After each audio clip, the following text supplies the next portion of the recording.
दोस्तों, welcome in my history class again. हम इतिहास जब पढ़ते हैं तो क्या करते हैं, रटते हैं। हर परीक्षा आने के पहले इतिहास को रट लेते हैं, पुनः परीक्षा आने के बाद भूल जाते हैं। आज हम इतिहास की क्लास की शुरुआत ऐसे विषय से कर रहे हैं जिसको पढ़ने के बाद इतिहास को रटना नहीं पड़ेगा। ये जे बी ब्यूरी का कथन है, हिस्ट्री या इतिहास विज्ञान है, कम ना ज़्यादा। हमें इतिहास को विज्ञान की तरह ही पढ़ना है और इतिहास को विज्ञान की तरह पढ़ने के लिए हमें उसके सामान्य भूगोल को समझना बहुत ज़रूरी है। और आज का हमारा विषय भी यही है। Welcome in my YouTube channel study with शरण IAS। और आज का हमारा विषय है भारतीय इतिहास पर भूगोल का प्रभाव। ये NCERT प्राचीन NCERT की बुक है, उसके शुरुआती चैप्टर है। इतिहास पढ़ने के पहले उसमें ये दिया हुआ है कि हम इसको पहले पढ़ लें, impact of geography on Indian history. अब सबसे पहले हम भारत के सामान्य भूगोल को समझते हैं। ये भारत का मैप आप लोगों को दिख रहा होगा। भारत का मैप अगर हम अध्ययन करते हैं, भारत का मैप सभी लोग, सामान्य भूगोल तैयारी करने वाला बच्चा जानता ही है। भारत तीन तरफ से, यहाँ से ये पूरा क्षेत्र समुद्र से ढका हुआ है, समुद्र से घिरा हुआ है। और उत्तरी क्षेत्र ये हिंदुकुश से लेकर के पूरा पूर्वोत्तर, फिर ये अंडमान निकोबार तक हिमालय पर्वत की श्रेणियाँ फैली हुई हैं। और इधर हिंदुकुश समुद्र तक फैला हुआ, लगभग उसकी टूटी फूटी श्रृंखलाएँ समुद्र तक फैली हुई हैं। इस तरह से ये एक सेपरेट या भारतीय उपमहाद्वीप का निर्माण होता है, जो एक अलग भौगोलिक इकाई, इसका भूगोल, सामान्य भूगोल इसको एक अलग भौगोलिक इकाई बनाता है, जो इसमें रहने वालों के लिए एक यूनिटी प्रदान करता है। लेकिन हम जानते हैं कि भारत को यूनिटी या विविधता में एकता का देश कहा जाता है, डाइवर्सिटी इन यूनिटी। अब विविधता में एकता कैसे होती है? अब पहले हम सामान्य भूगोल को समझते हैं। ये उत्तर में जो हिमालय है, हिमालय की पोजीशन इतनी, विश्व के सबसे ऊंचे पर्वत या पर्वत श्रेणियाँ इसमें पाई जाती हैं। और इसके पीछे हम जानते हैं चाइना है, चाइना है, और साइबेरिया है, रूस का साइबेरिया क्षेत्र है। ये इसके दो काम हैं। पहला तो वो साइबेरिया से आने वाली ठंडी हवाओं को रोकता है और भारत को एक शीत मरुस्थल होने से बचाता है। दूसरा जो काम है इस हिमालय का, ये जब हमारे पास संचार साधन नहीं थे, विश्व के पास संचार साधन नहीं थे, तो किसी भी आक्रमणकारी के बस का नहीं था कि वो इसको पार करके सफलतापूर्वक आक्रमण कर सके। भारत की तरफ से या उत्तर की तरफ से कोई आक्रमण इस तरह से करने का प्रयास किया है तो उसकी समूची सेना नष्ट हो गई है। ये बाद के समय मोहम्मद तुगलक जैसे आधुनिक, थोड़ा मध्यकाल तक भी इस स्थितियाँ संभव नहीं थी। और जो सबसे महत्वपूर्ण कार्य करता है ये हिमालय, जो हमारा दक्षिण पूर्वी मानसून है, बंगाल की खाड़ी से प्रवेश करता है और सीधा पूर्वोत्तर की पहाड़ियों से और हिमालय के क्षेत्रों से टकराता है और पूरे समूचे उत्तर भारत में वर्षा करता है, और समूचे उत्तर भारत के साथ पहाड़ों में वर्षा करता है। और पहाड़ों से निकलने वाली जो दो नदी तंत्र हैं हमारे पास, दो नदी तंत्र, एक तो सिंधु घाटी नदी तंत्र है और दूसरा गंगा घाटी नदी तंत्र है। इन दोनों अपवाह क्षेत्रों में पूरे वर्ष जल भरा रहता है और ये दो उपजाऊ क्षेत्रों का, विश्व के सबसे अधिक उपजाऊ क्षेत्रों का निर्माण करता है। एक तो गंगा घाटी का क्षेत्र जो सबसे ज़्यादा उपजाऊ क्षेत्र है, विश्व के उपजाऊ क्षेत्रों में गिना जाता है, और इसी कारण से यहाँ जीवन आसान है, अन्न उपजाना आसान है, भोजन पेट भरना आसान है, और इसीलिए यहाँ पर पॉपुलेशन सबसे अधिक है। इसी तरह सिंधु नदी तंत्र, यहाँ पर बारिश, हालांकि पश्चिमोत्तर में जाते जाते बारिश कम हो जाती है, लेकिन ये सिंधु नदी तंत्र एक व्यापक अपवाह तंत्र का निर्माण करता है और इसे नदियाँ निकाल करके पूरे क्षेत्र में जल की आपूर्ति पर्याप्त बनी रहती है। यही स्थिति पंजाब की भी होती है, जब कम मात्रा में होने की वजह से। इसी तरह से राजस्थान के उत्तरी क्षेत्रों में, पंजाब में, हरियाणा में नहरों द्वारा सिंचाई आराम से की जा सकती है। ये हुई उत्तर भारत की बात। अब अगर ये ढका हुआ है तो भारत एक सेपरेट या एक अलग थलग देश क्यों नहीं हुआ? इसका मूल कारण ये है कि इसमें भले ही ये पूरा क्षेत्र जो है घिरा हुआ है हिमालय से, लेकिन ये हिंदुकुश, यहाँ पर हिंदुकुश सुलेमान और किर्थर श्रृंखला द्वारा ये टूटा है, ये जुड़ा हुआ है, यहाँ तक आई हिमालय पर्वत श्रृंखला पर फैली हुई है। लेकिन यहाँ पर गोमल, खैबर और बोलन दर्रों द्वारा ये यहाँ पर प्रवेश किया जा सकता है। और पश्चिमोत्तर भारत से आने वाले आक्रमणकारियों ने कई बार यहाँ प्रवेश किया है, और जब यहाँ आने के बाद यहाँ पर जीवन की आसान सुविधाएं जब ये पाए तो यहीं पर होकर रह गए। ये स्थितियाँ बहुत पहले से बनती हैं, बहुत पहले से मतलब है जब सभ्यता का विकास होना शुरू हुआ तो तभी से स्थितियाँ थीं। अगर हम सभ्यता के विकास की नज़र से उत्तर भारत को देखें तो ये देखते हैं सभ्यता का विकास, अगर हम हेडिंग मान लें सभ्यता का विकास, तो सभ्यता का विकास में सबसे पहले हम जानते हैं सभ्यता जो भारत में डेवलप हुई है वो कहाँ डेवलप हुई है, ये सिंधु नदी घाटी सभ्यता, हड़प्पा सभ्यता डेवलप हुई है। और इसकी शुरुआत कहाँ से हुई थी, जो नवपाषाणकालीन स्थल हैं कश्मीर के गुफकरल या कश्मीर का जो है जो मांडा वाला क्षेत्र पाया गया, मांडा वाला चिनाब का क्षेत्र है, या इधर जो है मेहरगढ़ 7000 ईसा पूर्व में यहाँ पर बसावट प्रारंभ हुई। तो ये पूछा जा सकता है कि मेहरगढ़ में ऐसा क्या कारण है कि यहाँ पर बसावट प्रारंभ हुई, ज्योग्राफी की यहाँ क्या भूमिका है। तो हम ये अच्छी तरह जानते हैं कि ये जो क्षेत्र है पाकिस्तान का, ये क्षेत्र जो वर्तमान में है सिंधु घाटी क्षेत्र, यहाँ पर वर्षा कम होती थी। उस समय धातुओं का ज्ञान नहीं था तो वर्षा कम होती थी, और ये ऐसा क्षेत्र था यहाँ से खैबर बोलन गोमल दर्रों द्वारा आप मध्य एशिया से, ईरान से, अफ़गानिस्तान से, मेसोपोटामिया से, क्रीट से या मिस्र से प्रवेश यहाँ कर सकते थे। और यहाँ से प्रवेश करने के बाद विभिन्न दर्रों द्वारा, जोजिला, बुर्जिल आदि दर्रों द्वारा आप चाइना, पाकिस्तान, तिब्बत में जा सकते थे।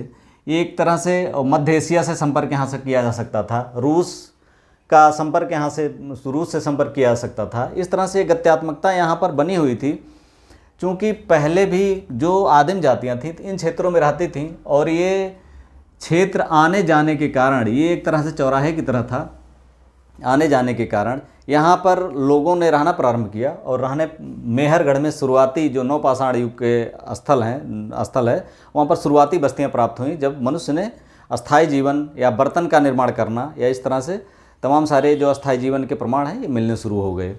पशुपालन का प्रमाण, बर्तन निर्माण का प्रमाण, और ये सभ्यता धीरे धीरे मेहरगढ़ से सिंधु घाटी की तरफ डेवलप हुई, क्योंकि सिंधु घाटी क्षेत्र में मेहरगढ़ में थोड़ा सा जीवन यापन के लिए कृषि का कार्य उतना आसानी से नहीं हो सकता था। लेकिन सिंधु घाटी क्षेत्र में जो ये हम देख सकते हैं कि झेलम, चिनाब, रावी, ब्यास, सतलज और सिंध, इन नदियों का जो क्षेत्र है, इन क्षेत्र में लगातार बारिश में बाढ़ आती थी, और बाढ़ उतरने के बाद जो ज़मीन खाली होती थी उसमें आसानी से बिना किसी औजार के, बिना किसी कठोर औजार के या बिना किसी लोहे के प्रयोग के हम खेती कर सकते थे। खेती करने के इतना अन्न उपजा सकते थे कि पेट भरा जा सके, लेकिन इतना अधिशेष नहीं पैदा कर सकते थे कि उसको आगे बढ़ाया जा सके। अब चूँकि ये क्षेत्र ऐसा था, डेवलप होने का एक मेन कारण ये था कि यहाँ से चारों तरफ का संपर्क बना हुआ था, चारों तरफ से आने जाने वाले लोग, अब इतनी जनसंख्या तो नहीं थी, लेकिन चूँकि मनुष्य की उत्सुकता, मनुष्य हमें शुरू से ही उत्सुक रहा है, तो जो भी संख्या आती थी, जो भी संख्या संपर्क में या जो भी यायावर होते थे उस समय, जो घुमक्कड़ होते थे, व्यापारी होते थे, नई वस्तुएं खोज में आते जाते थे, वो लोग इन क्षेत्रों से होकर जब गुजरते थे तो इस क्षेत्र में धीरे धीरे लोग जो सामान्य पहले से रहे होंगे या बाद में आके बसे होंगे, उन लोगों ने यहाँ पर एक बस्तियाँ बनानी शुरू कर दी। और उन बस्तियों का निर्माण करने में जो आने वाले लोग थे या व्यापार वाणिज्य था, विनिमय था, इस विनिमय की बहुत महत्वपूर्ण भूमिका थी।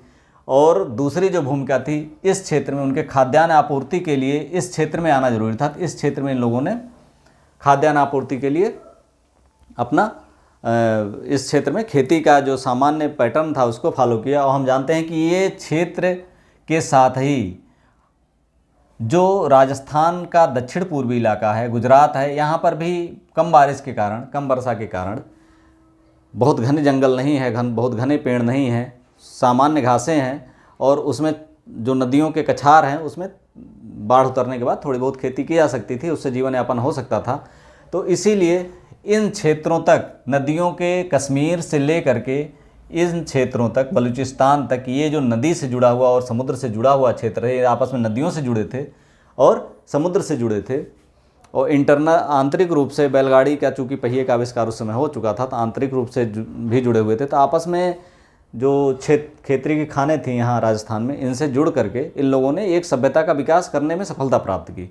अब चूँकि पूरा इतना खाद्यान्न नहीं होता था कि ये जो अपने पूरे सारा कार्यक्रम, सारे कार्यकलाप अपना, सारे कार्य व्यापारी अपना इसी से कर सकें, इसलिए इन लोगों ने व्यापार वाणिज्य जो इनके स्थापित होने का, इनके अस्थायी जीवन का मूल कारण था, इसलिए इन लोगों ने उसको भी नहीं छोड़ा, और जो हड़प्पा सभ्यता बनी उसका मूल आधार बना कृषि। हड़प्पा सभ्यता का मूल आधार बना, हड़प्पा सभ्यता का मूल आधार बना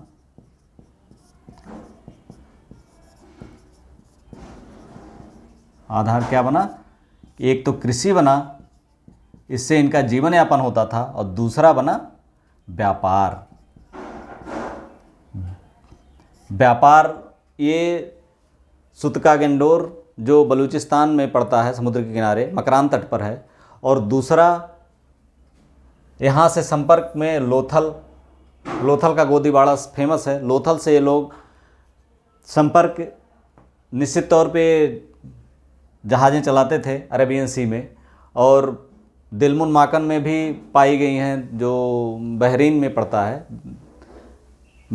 दिलमुन माकन में यहाँ की मोहरें पाई गई हैं। लोथल में फ़ारस की मोहर पाई गई है। तो फ़ारस की खाड़ी तक के लोग आते जाते थे।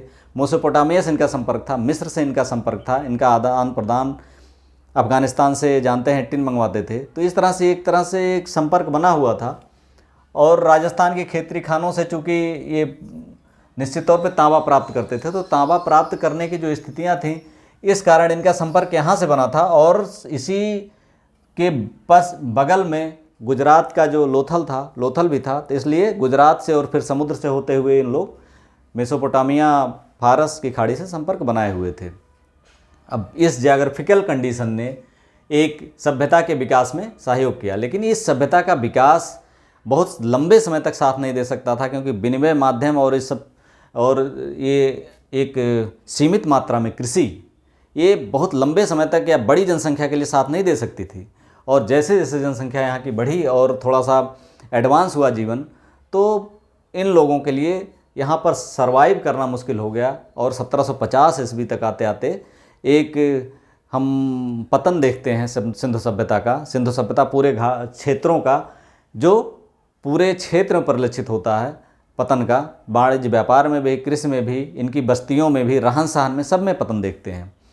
लेकिन वहीं पर पुनः जब आर्य आते हैं, आर्य आक्रमण का एक मार्टिमर ह्यूरे ने वो सिद्धांत भी दिया है सिंधु सभ्यता के पतन में। तो आर्य जब आते हैं तो 2000 ईसा पूर्व के 1500 ईसा पूर्व के आसपास जब आर्य आते हैं, तो उन्होंने हड़प्पा सभ्यता पर अटैक हो सकता किया हो, लेकिन उन्होंने निवास क्षेत्र अपना हड़प्पा सभ्यता को नहीं बनाया, क्योंकि अब उनके रहने लायक जो उनकी प्रवृत्ति क्या थी उनकी, वो पशुओं के साथ आए थे। पशु उनके साथ थे। उनकी जो मुख्य पूंजी होती थी वो गायें होती थी, और वो घोड़ों पर चलते थे। और सिंधु सभ्यता में पशु की बहुत महत्वपूर्ण भूमिका नहीं थी। जो इक्का दुक्का एक श्रृंगी पशु जो महत्वपूर्ण पशु था, वो बहुत रेयर मात्रा में पशुओं का उपयोग वो लोग करते थे। लेकिन आर्यों ने बहुत व्यापक मात्रा में पशुओं का उपयोग किया। उनके एक तरह से कहा था जीवन का आधार ही पशु था, गायें थीं। उन गायों को पालना, इस सिंधु घाटी क्षेत्र की जो सभ्यता थी, यहाँ पर नदियों के किनारे नहीं पाल सकते थे, क्योंकि इतनी मात्रा में पूरे बरस घासें नहीं हो सकती थी कि अगर ये घास पूरे बरस होती तो हो सकता है ये टिकते यहाँ पे, लेकिन ये संभव नहीं था। ये कहाँ संभव था?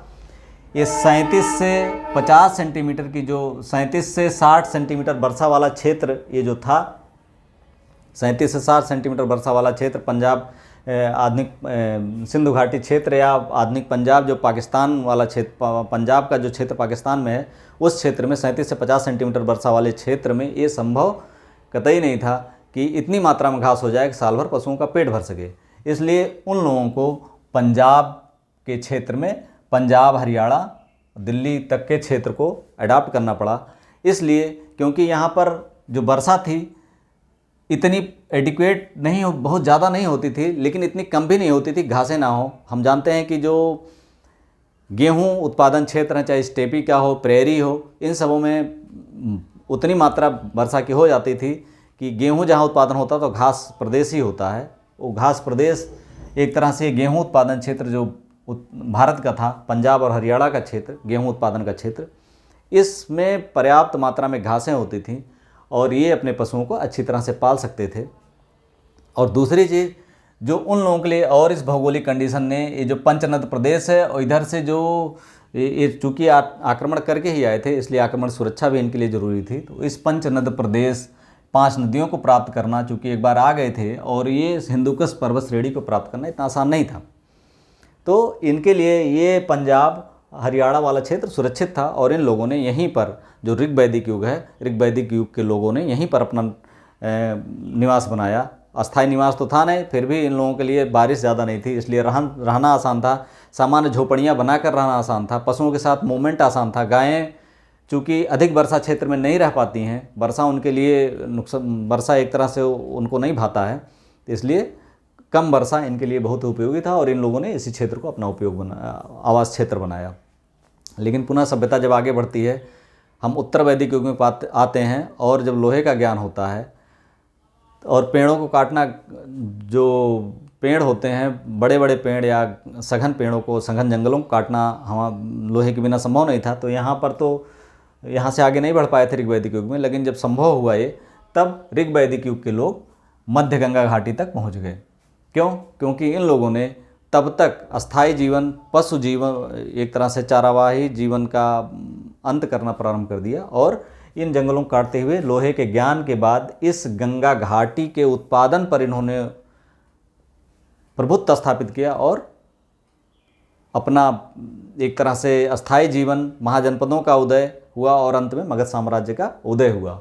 और मगध साम्राज्य के उदय में भी यहाँ की ज्योग्राफिकल कंडीशन ने बहुत महत्वपूर्ण भूमिका निभाई, क्योंकि यहाँ के जंगलों में जो हाथी थे उस समय युद्ध के लिए अभेद्य माने जाते थे और नदी द्वारा, ये गंगा नदी से पूरी तरह से जुड़ा हुआ था मगध, बिहार में पाटलिपुत्र, और एक जलदुर्ग की तरह था। राजगीर था, 3 तरफ पहाड़ियों से घिरा था और जब उन दूसरी राजधानी पाटलिपुत्र बनी तो वो एक जलदुर्ग की तरह था, क्योंकि वो दक्षिण से सोन नदी जाके मिलती थी, उत्तर से गंगा थी और एक जलदुर्ग की तरह पाटलिपुत्र बना हुआ था। उसके परकोटे भी बना दिए गए थे चारों तरफ।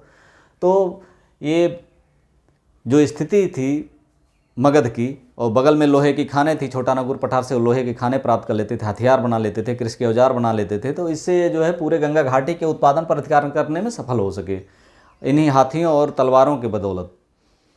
और सभ्यता का विस्तार, मगध साम्राज्य का उत्कर्ष हुआ और पूरा मगध साम्राज्य बनाने में, उत्तर भारत में एक तरह से मगध साम्राज्य का निर्माण करने में सफल हो सके। लेकिन जैसे जैसे लोहे और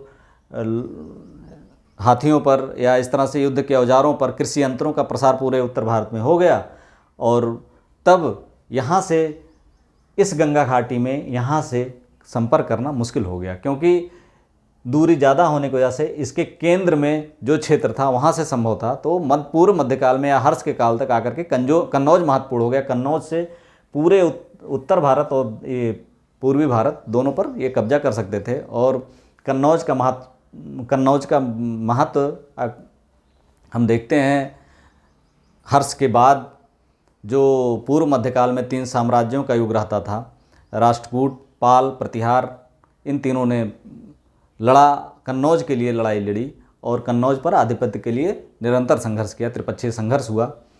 इस तरह से कन्नौज की जो भूमिका थी, एक तो गंगा के किनारे था और ये मध्य में जो उत्तर भारत का जो उपजाऊ मैदान था उसके मध्य में था। अब हम दक्षिण भारत इसके नीचे चलते हैं, तो अगर हम मध्य प्रदेश को देखते हैं तो मध्य प्रदेश में स्थिति अगर हम देखें तो मध्य प्रदेश के दक्षिण में तापी नदी है और इधर से ये तापी नदी है, ये तापी नदी है, ये नर्मदा है, ये चंबल है और ये सोन नदी है। तो एक तरह से देखते हैं हम कि सोन, पूर्व में सोन, पश्चिम में चंबल, दक्षिण में तापी एक तरह से एक निर्माण करता है। ये नदियों के द्वारा निर्धारित होता है कि यहाँ पर एक राज्य बना। और इसमें बीच में विंध्य पर्वत है और विंध्य पर्वत की ऊंचाई आपके पूर्वी क्षेत्र में जाकर के और सघन हो जाती थी, जंगलों का क्षेत्र है। यहाँ हम छत्तीसगढ़ देखते हैं, झारखंड देखते हैं, ये क्षेत्र उसी जंगलों के प्रभाव के कारण इधर उत्तर प्रदेश का मिर्ज़ापुर और सोनभद्र का क्षेत्र है जो नीचे लगा हुआ है। तो ये पूरा क्षेत्र ही एक तरह से दुर्गम क्षेत्र था, इसलिए यहाँ पर जो सभ्यता का विकास हुआ वो बहुत बाद में हुआ। बहुत बाद में मतलब ये है कि हम पूर्व मध्यकाल में ही सभ्यता का यहाँ विकास हो पाते हैं, लेकिन इसका जो पश्चिमी क्षेत्र था, मालवा क्षेत्र, ये यहाँ पर इस क्षेत्र में एक तो ये गुजरात का पश्चिम क्षेत्र था और दूसरे ये समतल भूमि थी। नदियाँ आकर के माही, साबरमती, चंबल, इन सब नदियों का एक तरह से कह सकते हैं ये क्षेत्र था। तो इसमें उपजाऊ था। और हम शुरू से देखते हैं कि अवंती महाजनपद यहीं मालवा क्षेत्र में बना और इस पर कब्जा करने के लिए मगध को बहुत समय तक संघर्ष करना पड़ा। मगध का एक वंश चला गया, हर एक वंश पूरा चला गया, वो इसको अवंती क्षेत्र पर कब्जा नहीं कर पाया क्योंकि महाराष्ट्र और कर्नाटक की जो लोहे की खानें थीं उस पर इनका कब्जा था और इससे युद्ध का हथियार और ये कृषि के औजार बना सकते थे। एक उपजाऊ क्षेत्र पर इनका कब्जा, मालवा क्षेत्र पर इनका कब्जा था, इससे उपजाऊ इस पे अपना खाद्यान्न प्राप्त कर पाते थे और लंबे समय तक मगध साम्राज्य से लोहा ले सके। बाद में शिशुनाग वंश के शिशुनाग ने ही इस पर अधिकार कर पाया। इसके बाद हम मालवा क्षेत्र पर देखते हैं कि इसी मालवा क्षेत्र के लिए बाद में रुद्रदामन और सातवाहन शासक के शक और सातवाहनों में युद्ध हुआ। पुलकेशिन द्वितीय और हर्ष में नर्मदा किनारे युद्ध हुआ, ये मालवा क्षेत्र के कारण ही हुआ था।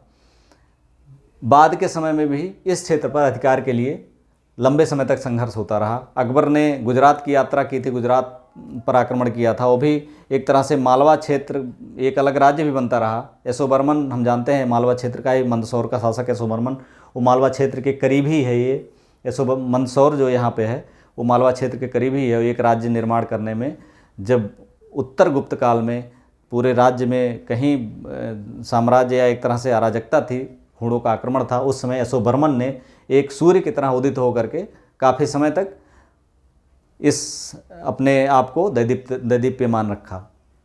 अब हम गुजरात की बात करते हैं। गुजरात की स्थिति, भौगोलिक स्थिति हम देखते हैं कि ये कटे फटे समुद्र तट से जुड़ा हुआ है और यही इसकी मुख्य विशेषता भी है क्योंकि इस पर नैसर्गिक बंदरगाह हैं जो हड़प्पा काल से ही, अभी हमने बताया कि लोथल के समय भी यहाँ से फारस की खाड़ी और मेसोपोटामिया तक की यात्रा लोग करते थे और बाद के समय में यहाँ से वाणिज्य व्यापार, अरब देशों के साथ वाणिज्य व्यापार लगातार होता था। फारस की खाड़ी के साथ, अरब देशों के साथ, पश्चिमी देशों के साथ यहाँ से आसानी से अरब सागर के द्वारा पार किया जा सकता था।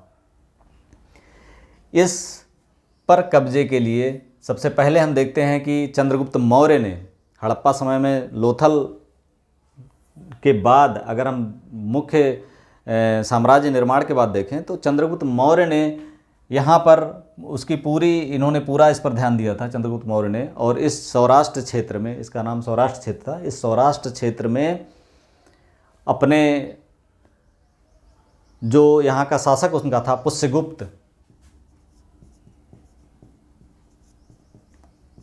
पुष्यगुप्त के माध्यम से एक सुदर्शन झील का निर्माण करवाया था, जिससे वहाँ पर जो लोग रहते थे उनके सिंचाई के लिए पानी मिल सके और पीने के लिए नगरों को पानी मिल सके, सिंचाई के लिए मिल सके, लोगों को कल्याणकारी राज्य का या कल्याणकारी एक राजा की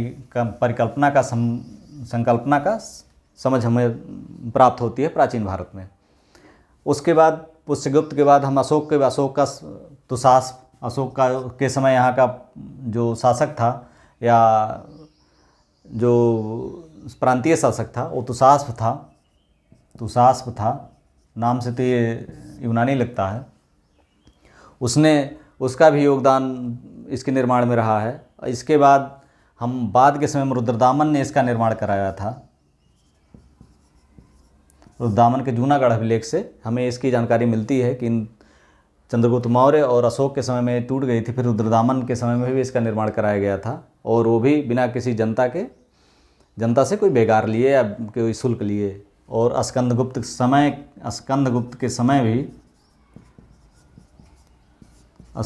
के समय भी इसका निर्माण कराया, ये सुदर्शन झील का निर्माण कराया गया था। इसमें पर्णदत्त ने इसका निर्माण कराया था। इस तरह हम देखते हैं कि इस क्षेत्र की कितना महत्वपूर्ण था। गुजरात, अकबर ने सबसे तेज आक्रमण करते हुए गुजरात पर आक्रमण किया था और पूरा इसमें अपने कब्जे में कर लिया था। पहली बार उसने यहीं पर सूरत में समुद्र को देखा था। वो सभी शासक जो महत्वपूर्ण थे वो लोग इसके महत्व को समझते थे, और यहाँ से इसके वाणिज्य व्यापार की निरंतर गत्यात्मकता बनी हुई थी। आज भी हम देखते हैं कि अधिकतम व्यापारी, जैन व्यापारी सब यहीं पर हैं, और समृद्ध स्टेट्स में माना जाता है। इसका मूल कारण है कि लगातार समृद्धि इसके हड़प्पा युग से ही इसके साथ जुड़ी हुई है और हमेशा ये समृद्ध राज्य के रूप में रहा है। इसके आगे आज हमारे प्रधानमंत्री जी भी यहीं के हैं, हम जानते हैं अच्छी तरह से। इसके अलावा अगर हम आगे बढ़ते हैं तो दक्षिण भारत की तरफ रुख करते हैं। दक्षिण भारत में साम्राज्य निर्माण में नदियों की बहुत महत्वपूर्ण भूमिका थी। दक्षिण भारत को अगर देखें तो हम पूर्वी तट और पश्चिमी तट दो भागों में बांट सकते हैं, एक पश्चिमी तट और पूर्वी तट। पश्चिमी तट ये सह्याद्री पर्वत श्रृंखला महाराष्ट्र से शुरू होती है और दक्षिण भारत की तरफ आते आते ऊंची होती जाती है, लेकिन ये पूरब की तरफ ये श्रृंखलाएँ कम होती जाती, इनकी ऊंचाई कम होती जाती है और लास्ट में इसी पर पश्चिमी घाट के क्षेत्रों से जो नदियाँ निकलती हैं और कहाँ गिरती हैं, बंगाल की खाड़ी में सारी नदियाँ गिरती हैं। इन नदियों ने काट कर नदी घाटियों का निर्माण किया है। इस वजह से जो पूर्वी घाट है वो कम ऊंचा है और समतल है और उपजाऊ, नदी डेल्टा की वजह से अधिक उपजाऊ है। अब हम जानते हैं कि साम्राज्य निर्माण के लिए एक उपजाऊ क्षेत्र चाहिए, व्यापक आवागमन का क्षेत्र चाहिए, जबकि पश्चिमी भारत में कम दिखाई देता है, पूर्वी भारत में अधिक दिखाई देता है। अब नदियों के आधार पर हम अगर देखना चाहें दक्षिण भारत की स्थिति, तो यहाँ हम ऊपर महाराष्ट्र की स्थिति देखते हैं तो ये ऊपर तापी और दक्षिण में भीमा नदियों के बीच अधिकतर महाराष्ट्र का क्षेत्र है। ये हम मौर्य काल के बाद, जब मौर्य काल का पतन होता तो मौर्योत्तर काल में जो पहला महत्वपूर्ण शासन बनता है, चूँकि एक शासन के बाद, एक समय के बाद पूरा ये मगध साम्राज्य का निर्माण जो हुआ, उसके बाद समृद्धि पूरे देश में फैली और अगला जो शासन का निर्माण हुआ वो सातवाहन शासक ये इसी क्षेत्र में बने। किस क्षेत्र में? तापी और भीमा नदियों के बीच में बना सातवाहन शासन। और यही नहीं, सातवाहन शासन ईसा की प्रारंभिक सदियों से कब तक बना ये? ईसा की प्रारंभिक सदियों से करीब 350 ईस्वी तक ये जीवित रहा सातवाहन शासन।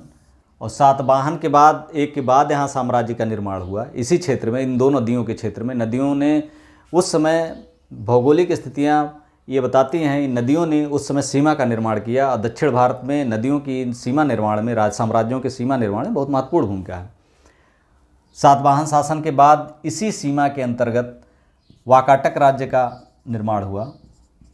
वाकाटक राज्य बना 350 से करीब 350 ईस्वी से 550 ईस्वी तक, एक मतलब मोटा अनुमान है, 550 ईस्वी तक वाकाटक राज्य यहाँ पर स्थापित रहा। वाकाटक राज्य के बारे में हम जानते हैं कि रुद्रसेन द्वितीय से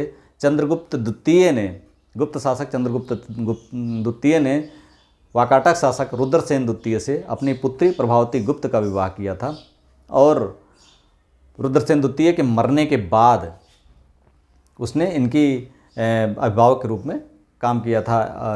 इस साम्राज्य के या बच्चों के, अपने छोटे बच्चों के अभिभावक के रूप में शासन किया था और अपने पिता से शासन परामर्श लेती रहती थी। वाकाटक के बाद यहाँ जो साम्राज्य निर्माण हुआ वो चालुक्य साम्राज्य बना। चालुक्य साम्राज्य, इसका शासनकाल हम मान सकते हैं 550 से 750 तक, 750 ईस्वी तक। चालुक्य पुलकेशिन, इस समय की महत्वपूर्ण घटना हम देखते हैं कि चालुक्य साम्राज्य जब थे, पुलकेशिन द्वितीय ने हर्ष के लिए, हर्ष से उत्तर भारत पर, इसी मालवा क्षेत्र पर आधिपत्य के लिए युद्ध हुआ था। हर्ष और पुलकेशिन द्वितीय से हर्ष की पराजय हुई थी, नर्मदा के तट पर हुआ था युद्ध। चालुक्य साम्राज्य के बाद अगला जो साम्राज्य का निर्माण हुआ यहाँ पे, राष्ट्रकूट साम्राज्य बना। राष्ट्रकूट साम्राज्य हम जानते हैं 750 से 1050 के आसपास रहा, 1050 ईस्वी के आसपास रहा। और राष्ट्रकूट साम्राज्य में त्रिपक्षीय संघर्ष, कन्नौज पर अधिकार के लिए त्रिपक्षीय संघर्ष हुआ। राष्ट्रकूटों, पाल और प्रतिहार के मध्य लगातार संघर्ष हुआ, कई सौ वर्षों, सब वर्षों तक, सैकड़ों वर्ष तक, कई वर्षों तक हुआ, ये युद्ध चलता रहा। इस तरह से आज भी हम देखते हैं कि एक क्षेत्रीय या एक साम्राज्य निर्माण के लिए इस भौगोलिक क्षेत्र ने एक महत्वपूर्ण भूमिका निभाई। आज भी हम देखते हैं कि महाराष्ट्र का जो प्रदेश है लगभग इन्हीं के बीच में बना हुआ है। और क्षेत्रीयता की बात करें, एक साम्राज्य निर्माण उसमें होता था, चूँकि अब ये भारत का अभिन्न अंग है, लेकिन क्षेत्रीयता की भावना अगर उस भौगोलिक क्षेत्र के रूप में देखा जाए तो शिवाजी ने तो बाद में किया ही था। अब वर्तमान में भी मराठा भाषाभाषी लोगों के मन में जो क्षेत्रीयता की भावना है आज भी कभी कभी प्रज्वलित होती रहती है। ये उस क्षेत्र के भौगोलिक स्थिति के कारण लगातार होना लाजमी है, इस हमेशा होता आया है। इसके अगर हम नीचे के जाएं तो धीरे धीरे सह्याद्री की ऊंचाई ऊंची सह्याद्री जो पर्वत है, सह्याद्री ऊंचा होता जाता है और एक साम्राज्य निर्माण के लिए अनुकूल स्थितियां नहीं रह जाती हैं। फिर भी मैसूर, कर्नाटक में मैसूर के गंगों ने एक कोलार के खानों पर आधिपत्य करके अपना अधिकार जमाया। बाद में मैसूर राज्य बना और आधुनिक काल में अगर हम देखते हैं हैदर अली मैसूर राज्य में उसी समृद्धि का उपयोग करते हुए काफ़ी समय तक अंग्रेज़ों से लड़ पाया। अगर हम इन तटीय क्षेत्र को देखें तो एक तटीय पट्टी, सह्याद्री की ऊंचाई, नीलगिरी, दोदा बेटा और अनाईमुडी जो पर्वत श्रेणियां हैं यही इसी क्षेत्र में हैं। इस क्षेत्र के बाद ये जो तटीय पट्टी है हम देख रहे हैं, ये थोड़े से ऑरेंज कलर में, ये केरला जहां आज का हमारा राज्य है, ये तटीय पट्टी प्रारंभ में भी एक साम्राज्य का निर्माण के रूप में था। अब ये तटीय पट्टी ही आज केरला है, जो वही क्षेत्र उस समय चेर राज्य के रूप में, प्रारंभिक राज्य के रूप में यहाँ उदय हुआ था। इसका हम उल्लेख अशोक के द्वितीय अभिलेख में और 13वें अभिलेख में इसका उल्लेख पाते हैं। सीमावर्ती राज्य के रूप में अशोक के इसका उल्लेख पाते हैं। अब हम पूर्वी तट की अगर बात करें तो पूर्वी तट की तरफ हमारा आते हैं तो पूर्वी तट में पहला जो मगध साम्राज्य तो उत्तर की तरफ था ही, लेकिन दक्षिण की तरफ महानदी और गोदावरी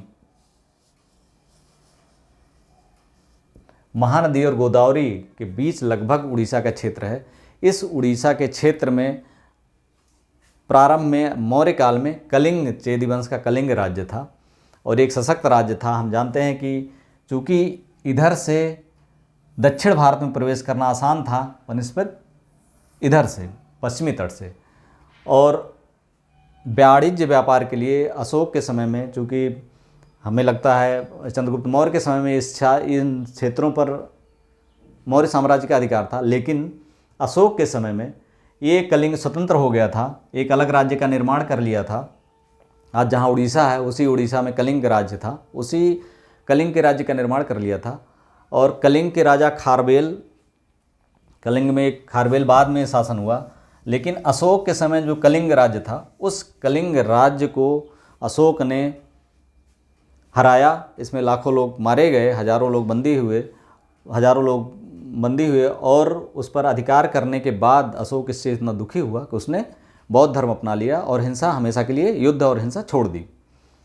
इस कलिंग राज्य को अपनाने का मूल कारण था कि ये व्यापारिक मार्ग में पड़ता था और व्यापारिक मार्ग दक्षिण भारत की तरफ तमाम सारे व्यापारिक मार्गों का, दक्षिण पूर्व एशिया में संपर्क का, इस रोम के साथ व्यापार वाणिज्यिक लाभ उठाने का एक अच्छा माध्यम था। तो इस वजह से ये कलिंग राज्य हमेशा महत्वपूर्ण रहा। और इस कलिंग राज्य में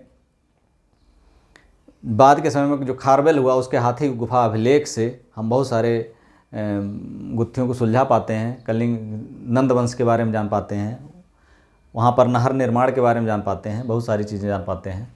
अगर हम और दक्षिण में बढ़ते हैं तो गोदावरी और कृष्णा नदियों के बीच में, ये कृष्णा नदी है, कृष्णा नदी के बीच में ये जो क्षेत्र बना हुआ है, इस क्षेत्र में भी एक यूनिट बनी है साम्राज्य की। एक यूनिट जो वर्तमान में तेलंगाना और आंध्र का कुछ हिस्सा है, इस क्षेत्र में एक यूनिट बनी थी। उस यूनिट पर साम्राज्य जो किया था सातवाहन काल में, सातवाहन काल के बाद उनके उत्तराधिकारी इक्ष्वाकुओं ने इस पर शासन किया था। अमरावती, नागार्जुन कोंडा, अमरावती का विकास उन्होंने किया। अमरावती में तमाम अमरावती पेंटिंग्स, अमरावती चित्रकला, मूर्तिकला का निर्माण उस समय अपने चरम पर पहुंचा। और बाद के समय में चालुक्यों के समय में बेंगी के चालुक्य का क्षेत्र भी यही था। इस तरह से इस क्षेत्र में हम एक नदियों के कारण एक अलग साम्राज्य का निर्माण हुआ पाते हैं। और अगर इसके हम दक्षिण में चलते हैं तो दक्षिण में कृष्णा नदी और कावेरी नदी, कावेरी यहाँ है, इसके बीच में कावेरी घाटी अगर हम देखें तो पेन्नार और बैगई, नीचे बैगई है, ये बैगई है, पेन्नार है, कावेरी है। तो दक्षिण में इसके पल्लवों का शासन था। कृष्णा नदी के दक्षिण में पल्लवों का शासन था। और ये पल्लव करीब शुरुआती 3री, 4वीं, 5वीं शताब्दी में ये आए और उन्हीं के सामंत के रूप में चोल रहते थे। और बाद में चोलों ने शक्ति प्राप्त की तो कावेरी घाटी हम देखते हैं, कावेरी घाटी में उन्होंने अपने साम्राज्य का निर्माण किया, जो दक्षिण में बैगई तक, उत्तर में कृष्णा तक मान सकते हैं, या साम्राज्य उनका घटता बढ़ता रहता था। तो काफ़ी साम्राज्य, उन्होंने बड़े साम्राज्य का निर्माण किया कावेरी घाटी में। और कावेरी घाटी में उनके समय में एक कहा जाता था कि एक हाथी जितना में लौट सकता है या बैठ सकता है, उतने में 7 लोगों का परिवार पूरे वर्ष इतना अन्न उपजा सकता है। वो जगह कि 7 लोगों का परिवार पूरे वर्ष खाना खा सकता है। इसके अलावा कावेरी घाटी के दक्षिण में हम देखते हैं तो कावेरी घाटी के दक्षिण में बैगई तक चोलों का राज था, बैगई के दक्षिण में पांड्यों का राज्य था। ये शुरुआती, जो अगर हम ईसा की शुरुआती शताब्दियों की बात करें तो उस समय चोल, चेर, पांड्य जो राज्य मिलते हैं वो कावेरी घाटी में चोल था, यहाँ पर चेर थे और यहाँ पर पांड्य राज था। इस तरह से एक साम्राज्य निर्माण में भौगोलिक स्थितियों ने बहुत बड़ा निर्माण किया। इसमें नदियों की भूमिका, पहाड़ों की भूमिका, अगर हम विंध्य पर्वत की यहाँ ऊपर में पहाड़ों की भूमिका के रूप में विंध्य पर्वत को भी देखें तो विंध्य पर्वत ने पूरा यहाँ से वहाँ तक पूरा ये इसका पूरा क्षेत्र कवर है, लेकिन ऊंचाई इतनी ज़्यादा नहीं है कि अलंघ्य हो, उसको लांघा ना जा सके। इसलिए दोनों में, उत्तर भारत में आर्य और दक्षिण भारत में द्रविड़ सभ्यता डेवलप हुई, लेकिन दक्षिण से उत्तर धर्म प्रचारक और व्यापारी जाते रहे और उत्तर से दक्षिण भी आते रहे। और इसलिए दक्षिण भारत का आर्यीकरण उत्तर भारत से शुरुआती शताब्दियों में ही प्रारंभ हो गया था।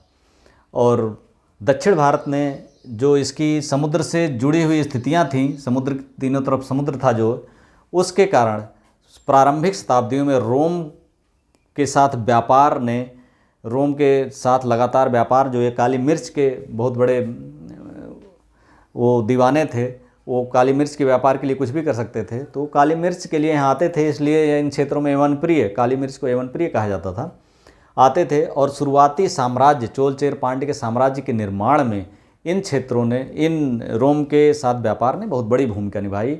और विशेषकर इस सामुद्रिक व्यापार ने, जो सातवाहन शासकों के सिक्के मिलते हैं शीशे के, वो सिक्के रोम से लिपटी हुई पट्टियों के रूप में आते थे। वो रोम के साथ व्यापार का ही प्रभाव था। और यहाँ पर कई रोमन बस्तियाँ भी पाई गई हैं, रोमन सिक्के पाए गए हैं, रोमन देवी देवताओं की मूर्तियाँ पाई गई हैं, इस रोमन मंदिर पाया गया है। इस तरह से हम दक्षिण भारत में जो साम्राज्य का निर्माण है उसमें रोम के साथ व्यापार की बड़ी भूमिका थी। और यहाँ पर जो समाज का निर्माण हुआ, उत्तर भारत से आने वाले धर्म प्रचारकों, ब्राह्मणों कि धर्म प्रचार आर्यीकरण की बहुत बड़ी भूमिका थी और एक साझा संस्कृत के विकास में ये विंध्य पर्वत, अलग संस्कृत के विकास में तो अगर अलग अलग संस्कृत तो विकसित हुई, लेकिन साझा संस्कृत के विकास में ये बाधा नहीं बना और लगातार आदान प्रदान होता रहा। अब अगर हम पूर्वोत्तर की बात करें तो पूर्वोत्तर में हम देखते हैं कि जो कनेक्टिविटी आप इस क्षेत्र में पश्चिमोत्तर से पाते हैं कि यहाँ से मध्य एशिया, ईरान, अफगानिस्तान, यूरोप, रूस, हर जगह से आप कनेक्टिविटी बना सकते हैं, वो कनेक्टिविटी यहाँ से नहीं है, क्योंकि यहाँ से आगे म्यांमार है जो दुर्गम क्षेत्र है और आगे प्रशांत महासागर है। आप अमेरिका से नहीं संपर्क कर सकते थे जब आपके संचार साधन नहीं थे। ऊपर भी दुर्गम क्षेत्र है जो काफ़ी चाइना का क्षेत्र है, तो ऊपर भी नहीं जाया जा सकता था। इसलिए पूर्वोत्तर का विकास, भारत में पूर्वोत्तर का विकास, पूर्वोत्तर में राज्यों का निर्माण बहुत बाद में हुआ। विशेषकर हर्षकाल में पश्चिम बंगाल में शासन हम शशांक को पाते हैं और कामरूप में भास्कर बर्मन को शासन करता हुआ पाते हैं, लेकिन और पूर्वोत्तर में अगर हम अरुणाचल या इस तरह के क्षेत्रों को देखें तो इन सब का विकास मध्यकाल के बाद ही संभव हो पाया है। और आज भी ये क्षेत्र इतने पिछड़े हुए हैं कि अभी भी मुख्य धारा में शामिल करने के लिए भारत को बहुत प्रयास करने की ज़रूरत है। वीडियो आपको कैसा लगा कमेंट में अवश्य बताइएगा। Thank you very much.